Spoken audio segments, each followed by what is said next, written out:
Hello my dear students, welcome back in S academy digital classes. स्वागत है आप सभी का Anjeev Singh academy digital classes में। और हम बात कर रहे थे सॉल्यूशन की। और जैसा कि पिछले वीडियो में मैंने सॉल्यूशन आपको बताया था, सेक्शन ए और सेक्शन बी का सॉल्यूशन मैंने आपसे डिस्कस कर लिया, जहां पे सेक्शन ए हमारा पाइथन बेस्ड था और सेक्शन बी हमारा कंप्यूटर नेटवर्क बेस्ड था। और आज हम बात करेंगे सेक्शन सी, जो कि टोटली माई सिक्वल बेस्ड है। और मैं आपको बता दूं, ये क्लास ट्वेल्थ का 2019-20 का क्वेश्चन पेपर है। ये वो क्वेश्चन पेपर है जिसका एग्जाम नहीं हो पाया था। ठीक है। और ये जो क्वेश्चंस हैं, ये क्वेश्चंस इंपॉर्टेंट हैं सीएस वालों के लिए भी और आईपी वालों के लिए भी। तो अगर आप सीएस और आईपी में से किसी भी सब्जेक्ट पे हैं तो आपके लिए काफी इंपॉर्टेंट होगा ये क्वेश्चंस। तो चलिए देखते हैं सबसे पहला क्वेश्चंस क्या पूछता है।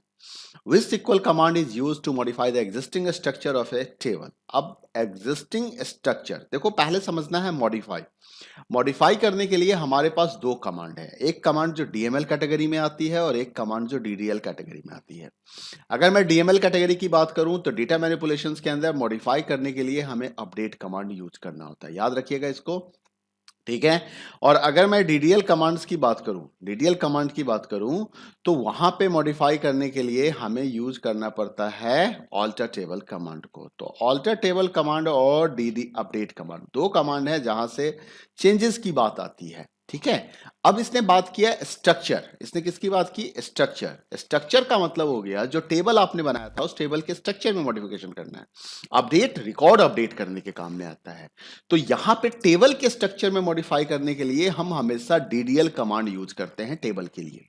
मतलब टेबल के इंटरनल स्ट्रक्चर और स्कीमा में अगर आप किसी तरह का कोई चेंज लाना चाहते हैं तो आंसर क्या होगा? मुझे पता है कि आप सभी को समझ में आ गया है कि इसका एक्यूरेट आंसर क्या होगा। इसका एक्यूरेट आंसर होगा ऑल्टर टेबल कमांड। तो ऑल्टर टेबल कमांड आपको यूज करना चाहिए स्ट्रक्चर्स को मॉडिफाई करने के लिए। Which SQL aggregate function use to count all records of a table? अब आपको काउंट करना है एग्रीगेट फंक्शन। पहले मैं बता दूं एग्रीगेट फंक्शंस होते क्या हैं। देखिए, एग्रीगेट फंक्शन वो फंक्शन होते हैं जो सेट ऑफ रोज पे काम करते हैं। एक साथ मल्टीपल रोज के ऊपर काम करके आपको एक रिजल्ट प्रोवाइड करेगा। वो हमेशा एक एग्रीगेट रिजल्ट देगा, एक वैल्यू देगा। दो तरह के माइस्क्ल फंक्शंस होते हैं, single row function and aggregate function. ठीक है। सिंगल रो फंक्शन क्या होता है? हर एक डेटा के ऊपर काम करके इंडिविजुअल आउटपुट देगा। अगर आपके टेबल में 10 रोज हैं तो 10 आउटपुट्स आपको मिलेंगे सिंगल रो फंक्शन। जैसे कि आपने कॉनकैट चला दिया, लेंथ चला दिया, राउंड चला दिया, है ना। इस तरह का कोई फंक्शन अगर आपने चलाया है किसी टेबल के कॉलम के ऊपर तो वो मल्टीपल आउटपुट्स मिलेंगे। लेकिन एग्रीगेट फंक्शन हमेशा सिंगल आउटपुट देता है। और हमारे पास टोटल 6 एग्रीगेट फंक्शंस हैं, जिसमें यहां जो आंसर आएगा उसका नाम है काउंट। काउंट के साथ हम काउंट स्टार लगाते हैं। दो तरीके से यूज होता है, आंसर यही है इसका। एक और भी यूज होता है काउंट का यूज होता है, काउंट के साथ आप कॉलम का नाम भी देते हो। तो जब आप कॉलम का नाम दोगे ना काउंट के साथ, तो ध्यान रखना ये हमेशा नल वैल्यू को इग्नोर करेगा, नल को कभी काउंट नहीं करेगा। काउंट कॉलम नेम एंट्रीज को काउंट करता है, नॉन नल वैल्यू को। अगर नल वैल्यू है तो वो काउंट नहीं होगा। बाकी भी एग्रीगेट फंक्शंस हैं। अगर एग्रीगेट फंक्शंस को देखना है तो उसमें सम फंक्शंस भी आते हैं, एवरेज फंक्शंस आते हैं, मैक्स और मीन फंक्शन भी आते हैं। तो these are the some aggregate function. Add new row, क्या करना है? नए रो को ऐड करना है। तो ऐड का मतलब हो गया यहां पे आपको रो ऐड करना है तो आपको इंसर्ट इनटू कमांड को यूज करना होगा। और ये किस कैटेगरी का कमांड है? ये डीएमएल कमांड्स हैं, डेटा मैनिपुलेशन लैंग्वेज कमांड है ये, ध्यान रखिएगा। Which sequel command is used to remove existing records from a sequel table? Records को रिमूव करने हैं। अब यहां भी मैं आपको दो कमांड बताता हूं। देखो, रिकॉर्ड रिमूव करने के लिए हमारे पास दो कमांड होते हैं, या यूं कह लो कि तीन तरह के कमांड है। इसका आंसर होगा हमारा डिलीट। इसका आंसर क्या होगा? डिलीट, इस क्वेश्चन का। और ये किस कैटेगरी का कमांड है? ये डीएमएल कैटेगरी का कमांड है, ध्यान रखिएगा। ये आपका डीएमएल कैटेगरी का कमांड है, डिलीट कमांड। बाकी मैं आपको रिमूव के बारे में बता रहा था कि रिमूव के लिए अगर देखा जाए तो हमारे पास दो तरह के कमांड होते हैं। एक डीडीएल कमांड है जहां पे आपके पास ड्रॉप कमांड होता है। ड्रॉप के साथ आप ड्रॉप टेबल यूज करते हो या ड्रॉप के साथ आप ड्रॉप डेटाबेस यूज करते हो। अगर आपने ड्रॉप टेबल यूज किया तो वो टेबल के स्ट्रक्चर के साथ साथ रिकॉर्ड को भी डिलीट कर देगा। डेटाबेस अगर यूज किया तो एंटायर डेटाबेस इंक्लूडिंग टेबल और इस रिकॉर्ड ऑल सारे चीज डिलीट हो जाएंगे। और एक ऑल्टर टेबल के साथ भी हम ड्रॉप क्लॉज को यूज करते हैं, जो क्लॉज यूज होता है कॉलम को डिलीट करने के लिए। किसी एक कॉलम को डिलीट करना हो तो ऑल्टर टेबल ड्रॉप को यूज किया जाता है। तो I hope you got it. इसका आंसर मैंने पहले बता दिया, इसका सही आंसर क्या है? डिलीट। सही आंसर क्या है इसका? डिलीट। तो don't be confuse with the correct answer. Move on the next question. यहां पे आपके पास कुछ टेबल है। एक टेबल का नाम ट्रांजैक्शन है, एक टेबल का नाम कस्टमर्स है। कस्टमर में टोटल नंबर ऑफ कॉलम्स कितने हैं? 2। नंबर ऑफ रोज कितने हैं? 1 2 3। तो इसमें नंबर ऑफ रोज तो हो गए 3 और नंबर ऑफ कॉलम्स हो गए यहां पे 2। यहां पे देख लीजिए ट्रांजैक्शन टेबल में नंबर ऑफ रोज कितने हैं? 2 और नंबर ऑफ कॉलम्स कितने हैं यहां पे? 1 2 3 4। तो ये आपके पास 4 है। तो ध्यान रखिएगा ट्रांजैक्शन टेबल 2 इंटू 4 है और कस्टमर टेबल्स जो है वो 3 इंटू 2 है। 3 इंटू 2 है। तो ये है आपके पास। अब आते हैं हम इसके अगले क्वेश्चंस को देखते हैं कि क्वेश्चन क्या पूछना चाह रहा था। What is the degree of table transaction? अब यहां पे and what is the cardinality of table customer. तो पहले आपको जानना होगा डिग्री किसको कहते हैं और कार्डिलिटी किसको कहते हैं। देखिए डिग्री अगर आपसे किसी ने पूछ दिया किसी भी टेबल का तो नंबर ऑफ कॉलम्स को याद रखिएगा। किसको याद रखिएगा? नंबर ऑफ कॉलम्स को याद रखिएगा। अगर किसी ने आपसे कार्डिलिटी पूछ दिया तो कार्डिलिटी इसका अपोजिट होता है और यहां पे आपको नंबर ऑफ रोज को याद करना पड़ेगा। तो अब आपको बताना है कस्टमर टेबल की कार्डिलिटी। तो कस्टमर टेबल और डिग्री ऑफ ट्रांजैक्शन। तो डिग्री ऑफ ट्रांजैक्शन अगर आपको बताना है तो डिग्री ऑफ ट्रांजैक्शंस के लिए हमें क्या देखना होगा? नंबर ऑफ कॉलम्स को देखना पड़ेगा। और वहां पे नंबर ऑफ कॉलम्स कितने थे? 4 थे। तो एक आंसर हो गया इसका। डिग्री की बात करें तो डिग्री तो हमारा हो गया 4। डिग्री किसका 4 है? ट्रांजैक्शन टेबल का। ये ध्यान रखिएगा। जब आप कार्डिलिटी की बात करेंगे ठीक है, तो कार्डिलिटी को देखने के लिए एक बार मैं पीछे चलता हूं और देखता हूं कि वहां पे डेटा क्या था। टेबल को देख लेते हैं एक बार कि क्या इंफॉर्मेशन था वहां पे। ठीक है, तो यहां पे देखो इसकी क्या बताई थी? कार्डिलिटी। तो नंबर ऑफ रोज कितने हैं? 3 है। ये कॉलम हेडर है, इसको काउंट नहीं करते हैं हमेशा, ध्यान रखिएगा। तो नंबर ऑफ रोज कितने हैं? 3 है। तो 3 रोज हैं तो इसका मतलब इसकी कार्डिलिटी कितनी हो जाएगी? इसकी कार्डिलिटी हो जाएगी 3। तो आंसर हो गया 4 एंड 3। व्हाट इज प्राइमरी की? प्राइमरी की क्या होता है? देखिए प्राइमरी की एक की एट्रीब्यूट्स है सॉरी, प्राइमरी की क्या है? एक ऐसा की एट्रीब्यूट्स है जो यूनिकली रिकॉर्ड्स को आइडेंटिफाई करने में हमारी हेल्प करता है। तो इट्स अ की which is uniquely identify the records. ठीक है, उसे हम प्राइमरी की कहते हैं। किसी टेबल के अंदर में अगर आपके पास एक कॉलम ऐसा होगा जिस कॉलम की वैल्यू डुप्लीकेट नहीं होगी, वो हमेशा यूनिक होगी। अगर मान लो एडमिशन की बात करता हूं, स्टूडेंट की बात करता हूं, तो हर एक स्टूडेंट के पास एक एनरोलमेंट नंबर होता है, एडमिशन नंबर होता है। वो क्या है? उसका प्राइमरी की है। अगर आधार नंबर की बात करें तो each and every Indian citizen having their Aadhaar number, तो उसको क्या कहते हैं? आधार नंबर। वो यूनिक होता है तो वो क्या हो जाएगा? प्राइमरी की हो जाएगा। ओके, रिकॉर्ड्स को यूनिकली आइडेंटिफाई करने के लिए हमें इसकी जरूरत होती है। जो नेक्स्ट क्वेश्चन है वो क्वेश्चन है differentiate between SQL and NoSQL database, और कुछ एग्जांपल्स भी आपसे पूछ रहा था। तो देखिए उसका आंसर क्या है। सीक्वल डेटाबेस जो होते हैं वो टेबल बेस्ड डेटाबेस होते हैं। ये ध्यान रखिएगा, सीक्वल डेटाबेस जो होते हैं वो टेबल बेस्ड डेटा होते हैं। ठीक है, लेकिन अगर आप नॉन सीक्वल की बात करें, नॉन सीक्वल की अगर आप बात करोगे मतलब यहां पे, तो नो सीक्वल जो हैं, नो सीक्वल जो हैं वो हमारे क्या होते हैं? डॉक्यूमेंट बेस्ड होते हैं। जैसे की वैल्यू पेयर्स, ग्राफ डेटाबेस, तो वो हमारा नो सीक्वल डेटाबेस कहलाता है। सीक्वल डेटाबेस वर्टिकली स्केलेबल होता है। वर्टिकली का मतलब होता है नंबर ऑफ रोज आप बढ़ाते जाओ, चाहे जितना बढ़ाना है। एक बार आपने स्ट्रक्चर डिसाइड किया तो उसके हिसाब से, क्योंकि स्ट्रक्चर चेंज करोगे तो फिर उस कॉलम की वैल्यू भी आपको देनी होगी। लेकिन नो सीक्वल डेटाबेस कहता है कि आप हॉरिजॉन्टली स्केल कर दो, कोई प्रॉब्लम नहीं है। रोज तो ऐड हो रहा है, किसी रो में 4 ही कॉलम हो सकते हैं, किसी रो में 10 कॉलम भी हो सकते हैं, कोई प्रॉब्लम नहीं है इसको। सीक्वल डेटाबेस के पास एक प्री डिफाइंड स्कीमा होता है जिसको आप टेबल कहते हो, कि आप टेबल शुरू में ही डिसाइड कर लेते हो कि आपको क्या कॉलम चाहिए, क्या टेबल का नाम होगा, कॉलम का नाम क्या होगा, डेटा टाइप क्या होगा। This all things you are decided in advance. NoSQL database क्या करता है? डायनेमिक स्कीमा के साथ काम करता है, अनस्ट्रक्चर्ड होता है। अनस्ट्रक्चर का मतलब जैसे आप फेसबुक पे कोई पोस्ट डालते हो तो वो इंफॉर्मेशन नो सीक्वल डेटाबेस के फॉर्म में आता है।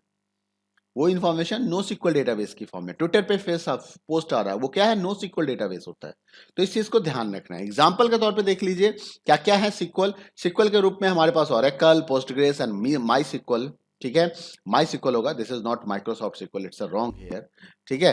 तो ये हमारा माई सिक्वल होगा यहाँ पे, ठीक है, क्या होगा, ये माई सिक्वल होगा। और अगर नो सिक्वल में देखें तो आपके पास मोंगोडीबी है, आपके पास मोंगोडीबी हो गया, रेडिस हो गया, न्यूज4j हो गया, है ना, कैसेंड्रा हो गया, एचबेस हो गया। तो कई तरह के आपके यहाँ पे डेटाबेस अवेलेबल हैं जो आप यूज कर सकते हो नो सिक्वल के फॉर्म में। उसके बाद जो अगला क्वेश्चन था वो क्वेश्चन अब सिलेबस में नहीं है, तो हम इस क्वेश्चन के बारे में डिस्कशन नहीं करेंगे। This is not the part of the syllabus. Actually ये जैंगो बेस्ड है कि गेट रिक्वेस्ट क्या होता है, पोस्ट रिक्वेस्ट क्या होता है, इसके बारे में, ठीक है। चलो, तो नेक्स्ट क्वेश्चन जो है वो हमारा क्वेरी बेस्ड क्वेश्चन है। तो इसमें अब आपको क्या करना है, कुछ क्वेरीज बताने हैं, मतलब आउटपुट बेस्ड क्वेश्चंस हैं। यहाँ पे आपको कुछ क्वेरीज दिए हुए हैं, आपको उसके आउटपुट बताने होंगे। आउटपुट जो होंगे दो टेबल के बेस्ड पे हैं, प्राइजेस और पार्टिसिपेंट्स के ऊपर। तो आइए देखते हैं, सेलेक्ट डिस्टिंक्ट इवेंट। अब देखो यहाँ पे ना चीजों को समझना जरूरी है आपके लिए। डिस्टिंक्ट क्या करता है, यूनिक वैल्यू निकालता है, डुप्लीकेट वैल्यू को रिमूव करेगा। तो डिस्टिंक्ट किसके ऊपर अप्लाई हो रहा है, इवेंट कॉलम के ऊपर अप्लाई हो रहा है। अच्छा, एक चीज और ध्यान रखना, डिस्टिंक्ट यूज करते समय कई बार लोग डिस्टिंक्ट को ऐसे भी लिख देते हैं और ये गलत नहीं है, इस चीज को ध्यान रखिएगा। डिस्टिंक्ट और कॉलम का नाम यहां पे दे देते हैं, अंडर द पैरेंथेसिस कॉलम का नाम लिख देते हैं। चाहे तो आप ऐसे लिख दो इस तरीके से, या फिर आप इस तरीके से लिख दो, दोनों ही सही होता है, तो ध्यान रखना है। अब डिस्टिंक्ट इवेंट फ्रॉम प्राइजेस, तो चलो प्राइजेस टेबल को देखते हैं और इसमें से डिस्टिंक्ट इवेंट निकालते हैं। तो जो आउटपुट आएगा ना, देखो आउटपुट आपको नोटबुक पे लिखना है, तो एक चीज हमेशा ध्यान रखना, आउटपुट हमेशा ना टेबुलर फॉर्म में दो। टेबुलर फॉर्म में क्यों दो, क्योंकि यहां से कौन सा कॉलम निकल के आ रहा है, सिर्फ एक कॉलम निकल के आएगा, और उस कॉलम का क्या नाम है, डिस्टिंक्ट इवेंट। तो मैंने क्या किया, एक टेबल बना दिया इस तरीके से। अब इवेंट में देखो एक डिबेट हमारा डिस्टिंक्ट है, मतलब एक यूनिक वैल्यू हमें निकालना है। अब डिबेट 1 2 3 बार है तो भूल जाओ इसको। फिर क्या है, क्विज है, तो यहाँ पे क्विज लिख दो। फिर क्या है, यहाँ पे क्रॉसवर्ड है, तो क्या लिख दिया मैंने, क्रॉसवर्ड लिख दिया। तो ये आउटपुट आपको मिलेगा क्वेश्चन नंबर 1 का। बेशक आप चाहो तो यहाँ पे 3 रोज सेलेक्टेड करके बता सकते हो।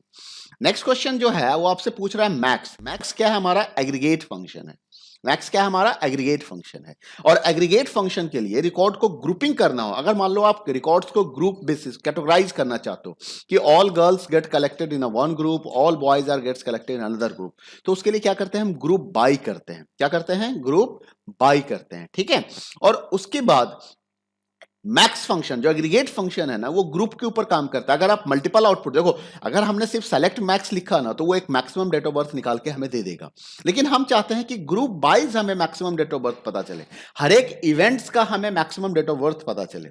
तो उसके लिए क्या करना होगा, हमें ग्रुप बाई पर्टिकुलर, मैं जैसे यहां पे लगाया हुआ है पीएनओ। अब देखो यहां पे इस टेबल के अंदर देखो, ये पार्टिसिपेंट्स टेबल पे डिपेंड है। तो पार्टिसिपेंट्स टेबल में आपके पास एक पीएनओ नाम का कॉलम है, ठीक है। इसमें P2 P1 P4 दिया हुआ है। तो इसने क्या किया, रिकॉर्ड को ग्रुपिंग कर दिया, रिकॉर्ड को ग्रुपिंग कर दिया P1 के बेस पे, P2 के बेस पे। अच्छा, दूसरा यहां पे कस्ट और लगाया हुआ है काउंट स्टार।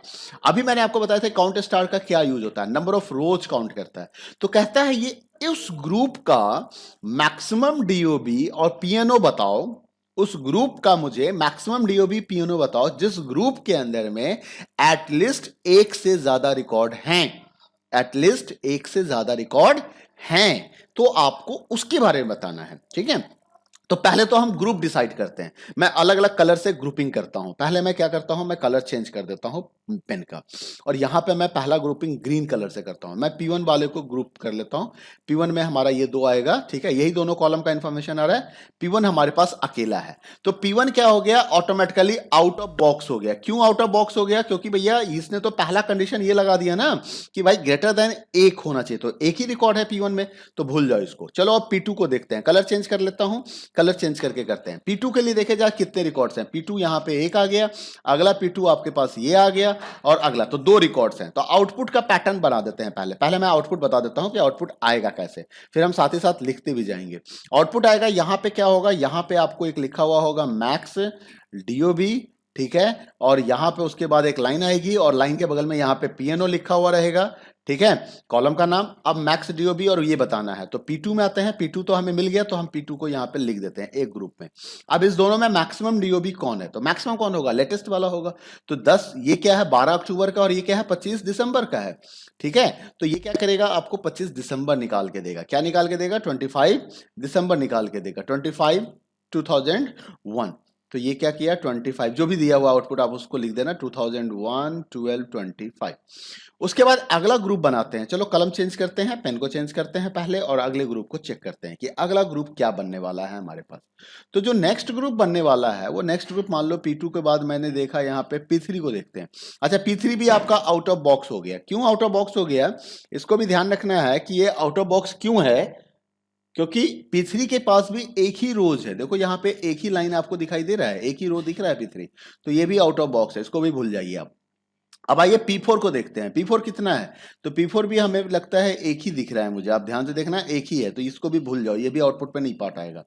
P7 को चेक करते हैं। P7 के पहले P5 को देख लेते हैं, थोड़ा सा सीक्वेंस में देखते हैं। P5 हमारे पास कितना है, एक ही है, तो इसको भी भूल जाओ, ये भी आउटपुट पे नहीं आएगा। P6 देख लो, P6 भी आपके पास एक ही है, तो ये भी आउटपुट में नहीं आएगा। अब आ जाओ P7 पे, तो P7 आपके पास एक से अधिक है।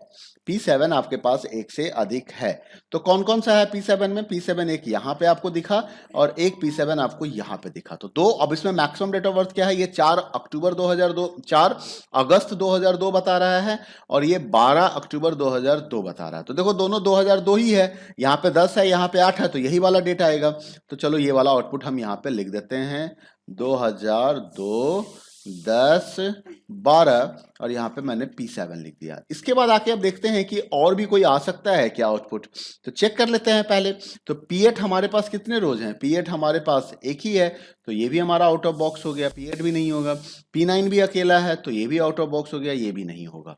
तो आउटपुट क्या मिला हमें, आउटपुट सिर्फ एक P2 का मिला और एक P7 का मिला, मतलब यही दो हैं जो नंबर ऑफ रोज 2 से 1 से ज्यादा है, तो ये आउटपुट आपको देखने को मिलेगा। थोड़ी सी हैंडराइटिंग पे कंप्रोमाइज कर लीजिएगा, कम जगह में ज्यादा लिखना हो रहा है। Select S name comma class DOB from participants where S name are %। देखो पहले तो ये बता दूं कि ये कमांड गलत है, पहली बात तो ये बता दूं ये कमांड गलत है। यहाँ पे क्यों गलत है आप सभी को पता है, क्यों पता है मैं बता रहा हूं। ये कमांड इसलिए गलत हो गया क्योंकि ये पैटर्न मैचिंग का क्वेश्चन है। ये किस चीज का क्वेश्चन है, ये पैटर्न मैचिंग का क्वेश्चन है। पैटर्न मैचिंग में हम दो वाइल्ड कार्ड कैरेक्टर यूज करते हैं, आपको अगर याद होगा तो। एक तो आप % सिंबल को यूज करते हो और एक आप अंडरस्कोर को यूज करते हो। % Symbol any number of unidentified, any number of unknown characters को रेफर करता है, जबकि अंडरस्कोर सिंबल एक अननोन कैरेक्टर को रेफर करता है। तो अगर ये पैटर्न मैचिंग कर रहा है तो पैटर्न मैचिंग के साथ हमें लाइक ऑपरेटर को यूज करना होता है। याद आया? यस हमें कौन से ऑपरेटर को यूज करना होता है, हमें लाइक ऑपरेटर को यूज करना होता है। तो अब आपके पास दो ऑप्शंस हैं, या तो आप ये बोल दो रॉन्ग क्वेश्चन इनवैलिड सिंटैक्स, या तो आप ये बोल दो रॉन्ग और इनवैलिड सिंटैक्स बोल दो, कोई बात नहीं है। सीबीएसई नंबर देगी इस पे, क्यों नहीं देगी, देना होगा उनको नंबर, क्योंकि क्वेश्चन गलत है, बच्चे क्या करें। दूसरा ऑप्शन है कि आप इसको सजेस्ट कर सकते हो, आप कह सकते हो कि इफ सपोज कि दिस स्टेटमेंट, ये जो लास्ट वाला स्टेटमेंट है वेयर के बाद, अगर ये ऐसा लिखा होता एस नेम लाइक R%, अगर ये ऐसा लिखा होता तो आउटपुट क्या आएगा। अब इस पे हम आउटपुट निकालेंगे, ठीक है। तो हमें क्या क्या बताना है, एस नेम क्लास डीओबी, हमें 3 चीज बताना है। तो चलो मैं यहाँ पे टेबल बना देता हूं आउटपुट बताने के लिए, ठीक है। टेबल के अंदर में हमें 3 कॉलम्स बनाने पड़ेंगे। हमारे पास एक होगा एस नेम, हमारे पास एक होगा क्लास, मैं थोड़ा सा छोटा छोटा लिख देता हूं, और हमारे पास होगा एक डीओबी। लाइन हम बाद में देख लेंगे, ठीक है। कंडीशन है, अब इसको समझो। R% का मतलब क्या हो गया कि द फर्स्ट कैरेक्टर नेम, नाम का पहला कैरेक्टर R होना चाहिए।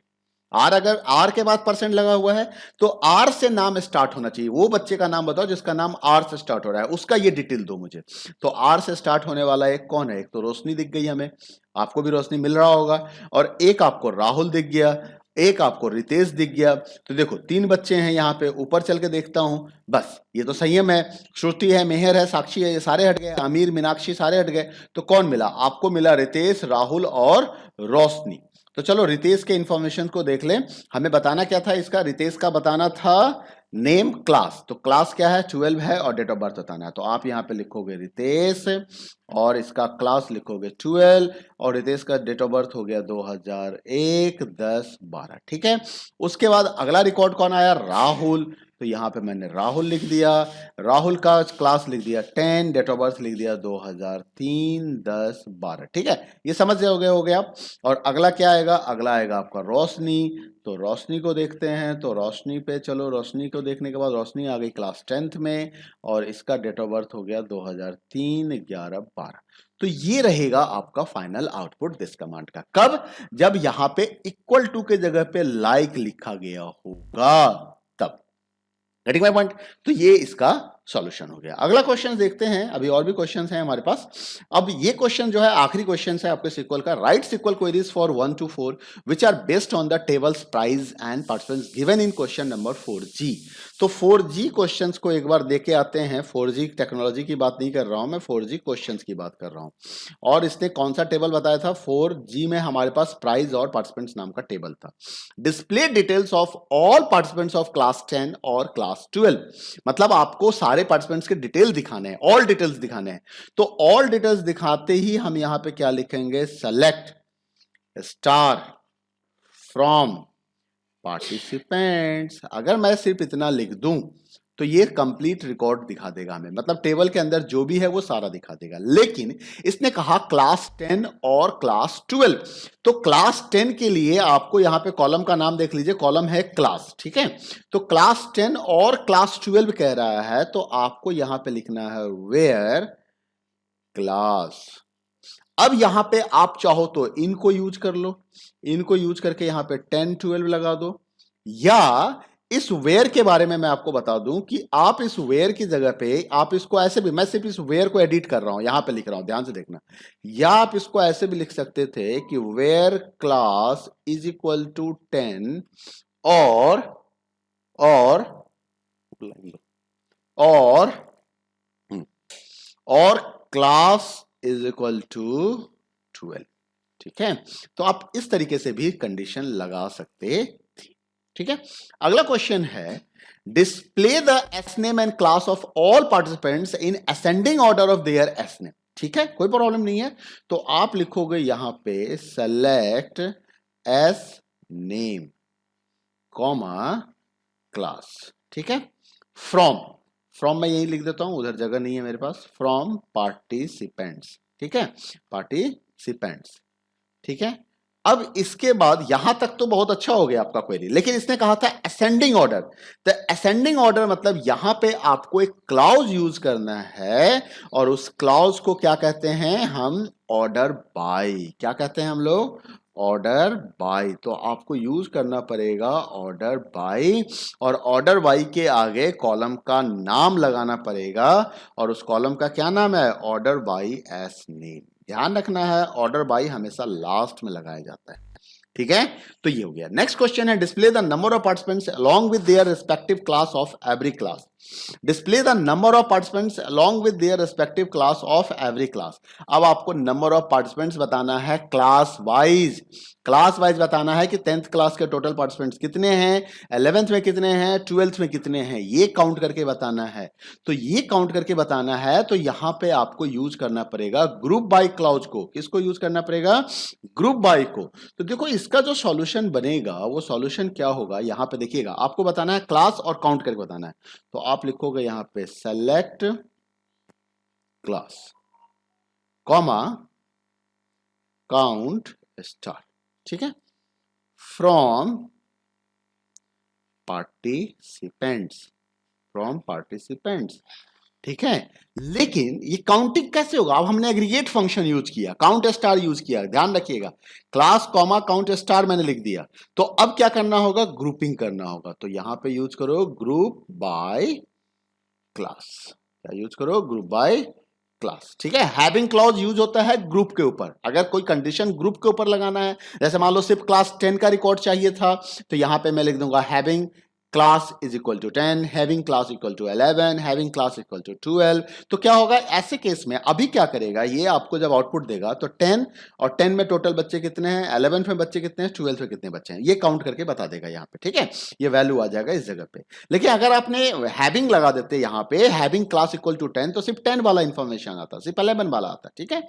To display details of all participants where DOBs after this, तो डीओबीज आफ्टर दिस कह रहा है, तो कुछ नहीं करना है, आपको ज्यादा सोचने की जरूरत नहीं है। सेलेक्ट स्टार फ्रॉम पार्टिसिपेंट्स, ठीक है, पार्टिसिपेंट्स, और इसके बाद आपको क्या लगाना है, पार्टिसिपेंट्स के बाद यहां पे कंडीशन लगाना है, वेयर DOB ग्रेटर देन, ठीक है, सिंगल कोट्स के अंदर में DOB क्या डाला हुआ है, 2005 -5 -9 डैश बोल दो ये। तो ये आपका इसका सॉल्यूशन रहेगा, इस क्वेश्चन का ये सॉल्यूशन रहेगा। ठीक है, तो now I hope you understand this all concepts. और ये आपका MySQL का कंसेप्ट मैंने डिस्कस किया। सेक्शन डी ये अब कंप्यूटर साइंस के सिलेबस में नहीं है, बट ये आईपी के सिलेबस में है। तो आईपी वाले स्टूडेंट्स के लिए ये क्वेश्चन इंपॉर्टेंट हो सकता है, जिसको आप देख के समझ सकते हो कि ये कुछ ऐसे क्वेश्चंस हैं जो आपके सिलेबस को टच कर रहा है। तो मैं इसके बारे में भी डिस्कस करूंगा अगले वीडियो में। उम्मीद करता हूं कि वीडियो आपको पसंद आया होगा। वीडियो पसंद आया वीडियो को लाइक करें, शेयर करें, चैनल सब्सक्राइब नहीं किया तो सब्सक्राइब करें। Thank you, bye bye, take care.